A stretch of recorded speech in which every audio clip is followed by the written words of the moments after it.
เออทักทายสวัสดีคือเก่าทุกคนวันนี้มาแนะนำเทคนิคการยังเพียกหรือว่าการปลูกกาแฟให้มันซื้อเนาะ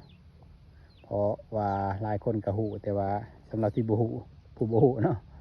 นี่มาเบิ่งกันทุกคนคือสวนของเฮาเนี่ยแถวหลักๆมันมาทางนี้เนาะตืดตืดเนาะ